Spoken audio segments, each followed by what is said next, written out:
J'attends très rarement un jeu indépendant. La plupart du temps, je les regarde de loin jusqu'au jour où ils finissent dans ma bibliothèque familiale Steam et que je me dis, allez, pourquoi pas. Il y a des exceptions. Récemment, il y a eu Mina de Hollower qui m'a énormément attiré par son style rétro 8-bit, faisant clairement penser aux Zelda Game Boy et que j'ai d'ailleurs vraiment adoré, comme en témoigne cette belle note sur Backlog. Mais par exemple, Mini Shoot Adventures, je ne l'attendais absolument pas. Il est tombé dans ma bibliothèque Steam, je l'ai fait et c'était mon jeu indé GOTY 2025. Voilà, au moins j'ai pu placer Mini Shoot Adventures, donc allez jouer à cet excellent shooter Zelda-like. En plus, c'est français. Bref, tout ça pour dire que Dench Attack, je l'avais vu passer dans plusieurs conférences indé et il m'intéressait, mais j'avais pas prévu de le prendre à sa sortie parce que bon, un jeu ça coûte de l'argent. Mais j'ai eu la chance d'y jouer en avance car ils m'ont envoyé une clé et je les en remercie, même si la vidéo sort tellement tard que c'est comme si je l'avais fait à sa sortie. Je précise quand même que malgré ça, je vais parler du jeu de manière purement objective. Je n'ai aucune obligation d'en parler d'ailleurs, mais j'ai tellement adoré que je voulais en faire une vidéo parce que je trouve le jeu fabuleux. Allez, commençons après cette intro qui parle beaucoup trop.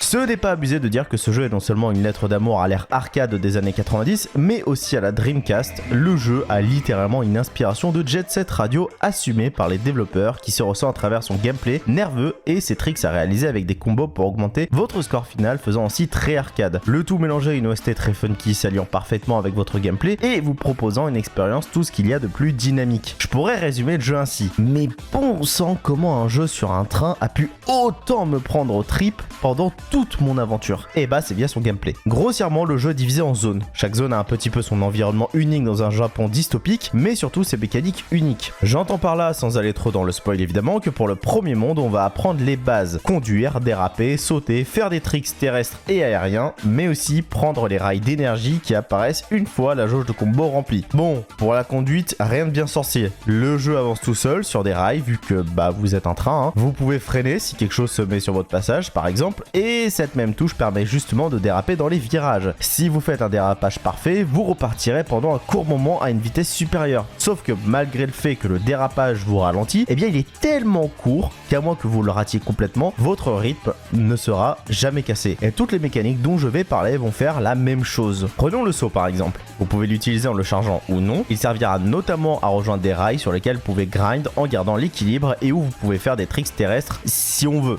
On va dire que c'est ça le terme. Sur de nombreuses sections, le saut basique suffira, mais vous ne pourrez quasiment pas faire de tricks aériens. Le mieux est donc de prioriser le saut chargé, mais dans tous les cas, les deux vous feront vite rejoindre votre destination pour ne pas briser votre dynamique, notamment en permettant des tricks aériens. Parlons justement de ces tricks, la composante hyper importante si vous voulez scorer un maximum. La quasi-totalité du temps, vous les utiliserez en l'air, que ce soit grâce à des sauts, des éjections de rails, et même parfois sur des plateformes murales. Ces tricks vont permettre de scorer vraiment énormément, notamment car il y a des combinaisons de figures et que ça va de la facile à un mouvement de stick que je pourrais faire sur Street Fighter. Vous pouvez rester sur la facile en soi, elle s'enchaîne plus rapidement, mais vous pouvez aussi tenter les plus difficiles et non seulement c'est amusant de tenter les meilleurs tricks, en plus de rendre votre parcours stylé, ce qui est giga important mais j'y reviens juste après, mais en plus ça vous permettra aussi d'atteindre la médaille d'or beaucoup plus facilement. On peut aussi klaxonner et même si on s'en servira peu, il est là pour dégager des obstacles censés nous ralentir pour justement conserver la dynamique de gameplay et éviter de se crash et perdre notre combo. Parce que oui, de toute façon si vous voulez scorer un maximum, il faut éviter au maximum de perdre votre combo. Et pour encore scorer, il y a les rails d'énergie. Ce sont des rails qui auront une couleur différente et vous permettront de prendre des chemins alternatifs qui évitent une boucle de niveau, notamment dans les niveaux à objectifs, mais aussi d'accéder à des collectibles ou bien des endroits plus élevés permettant d'enchaîner plus de figures. Et tout ça contribue au flow de votre gameplay. Si Jet Set Radio est aussi cool à voir, c'est parce que c'est stylé une fois que c'est maîtrisé. Pareil pour Boom Rush Cyberpunk, on est sur la même dynamique de style. Le jeu vous offre toutes les possibilités pour rendre votre partie la plus stylée possible. Et il amplifie ça à chaque mécanique rajoutée, donc à chaque monde littéralement. Quand tu te dis que le jeu peut pas être plus stylé, bah on te rajoute la possibilité de faire du double rail et résultat des courses, ça rajoute une nouvelle dynamique en plus de permettre de scorer encore plus. Et c'est là où la rejouabilité s'applique. Dench Attack c'est pas un jeu qui peut se 100% facilement et encore moins sur votre premier run. Vous n'aurez même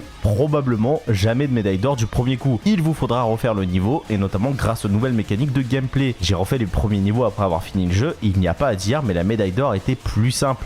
Gratuite attention, mais plus simple. J'ai eu ce sentiment de jouer un peu à Sonic Unleashed mais avec un train. Je vais essayer d'expliquer ma pensée mais je précise une chose, Dench Attack n'est pas comparable à un jeu Sonic et non seulement je ne le ferai pas car de dire une énième fois c'est mieux que Sonic c'est débile, mais aussi tout simplement car les devs aiment rarement ce genre de propos. Leur inspiration c'est Jet Set Radio, pas Sonic. Mais comme je l'ai dit, j'ai retrouvé des sensations et les bonnes. Évidemment, la vitesse à maîtriser, mais aussi la réactivité pour esquiver les obstacles ou bien passer sur un autre chemin. Unleashed, ou même Génération, puisque les deux ont le même gameplay de vitesse, sont tous deux, à mes yeux, les jeux 3D qui représentent le plus la philosophie des Sonic 2D. Apprendre les niveaux pour les refaire et anticiper les obstacles pour conserver en permanence votre vitesse au maximum. Dans les anciens Sonic, c'était le cas. Dans Unleashed et Génération, c'est la même chose, mais en 3D. Et là, c'est le cas aussi. Alors, ça ne va pas aussi loin dans sa manière de faire, mais il y a clairement cette progression à travers la rejouabilité des niveaux. Vous allez vous cracher régulièrement, ce qui pètera d'ailleurs votre combo de score. Si vous voulez la médaille d'or, vous allez donc devoir refaire les niveaux jusqu'à anticiper chaque obstacle, voire même en faisant du routing. Donc de trouver l'itinéraire qui vous permettra de réaliser le meilleur combo. Le fait qu'il y ait divers chemins veut aussi dire que certains permettent moins de figures et donc moins de scoring, ce qui baissera automatiquement votre note. C'est un jeu du gameplay qui doit être maîtrisé pour en venir à bout pleinement. Puis je vais pas vous mentir que les possibilités de sidestep aussi m'ont un peu mis dans une vibe de Sonic Boost, sans parler des boss démesurés pour ce que l'on joue. Je vous rappelle qu'on joue en train. Je vous laisse la surprise, mais dites-vous que si vous aimiez voir un hérisson bleu se battre contre des créatures divines, vous allez adorer voir ce qu'un train est capable de combattre. J'insiste sur le fait que le jeu n'est pas un Sonic-like. Il n'en a pas la prétention, mais utilise des codes inhérents à cette saga que j'apprécie tant. D'ailleurs, j'ai parlé de rejouabilité, mais le jeu propose quand même une sorte de secondaire. Dans chaque niveau, vous avez des missions, et sans remplir ces missions, dites au revoir à la médaille d'or. Il y a aussi des collectibles permettant soit de débloquer de nouveaux trains, soit de la customisation, mais aussi de remplir un journal développant le lore du jeu. Et sur le plan level design, et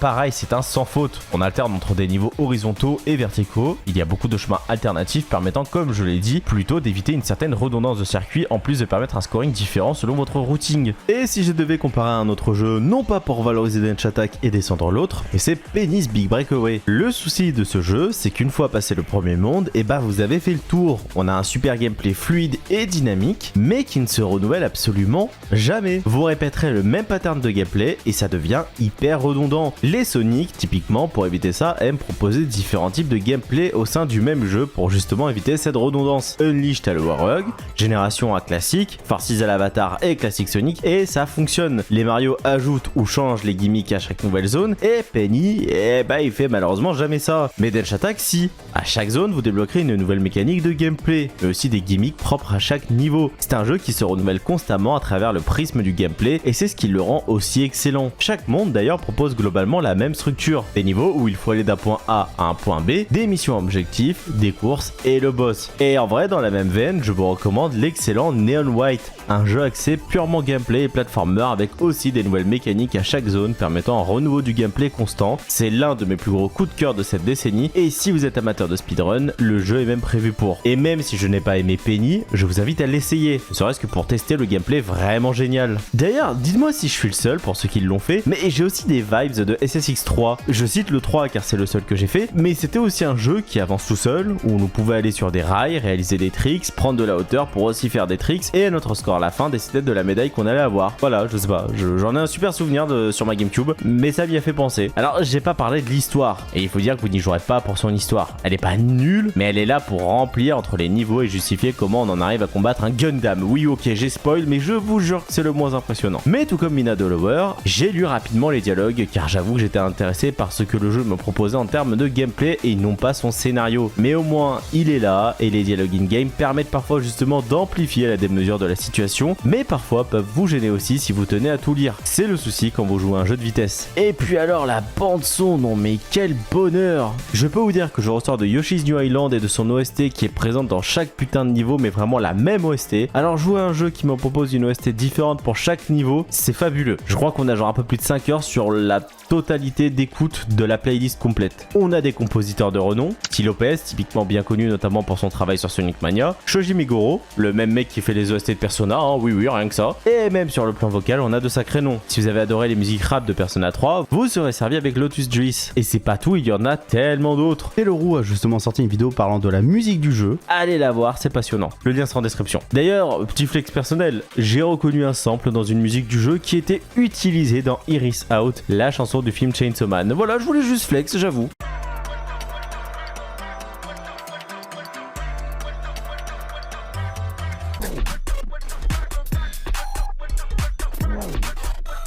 On on a une bande son qui accompagne réellement le gameplay et participe à ce flow dont j'ai parlé plus tôt. Surtout que ça va au-delà d'avoir une OST différente pour chaque niveau. C'est même le style qui peut changer. On peut passer d'une musique pop à une musique rock et ça ne fera jamais tâche. C'est pour ça que j'ai dit que la bande son accompagne réellement le gameplay. Ce qui permet au jeu d'être aussi plaisant, c'est son gameplay combiné à une OST exceptionnelle avec des graphismes cel shading qui en feront un jeu vidéo intemporel à l'instar d'un Jet Set Radio. Je dois le dire, mais Dench Attack c'est mon coup de cœur 2026. Il coche tout ce que j'aime dans ce genre de jeu vidéo. Si j'adorais Pragmata et Resident Evil Requiem, mon GOTY, c'est bien lui actuellement. Il s'est inspiré de ses modèles et les a réadaptés à sa sauce. La gratification de chaque trick compliqué réussi, c'est ce que j'aime. Cette maîtrise du gameplay et du level design pour faire un routing parfait comme dans un Sonic, mais quel bonheur! Je ne sais pas ce que nous réserve cette année, j'attends rien de particulier si ce n'est le remake de Zelda Ocarina of Time, mais ce qui est sûr c'est qu'il y a peu de chances qu'un autre jeu original prenne sa place dans mon podium 2026.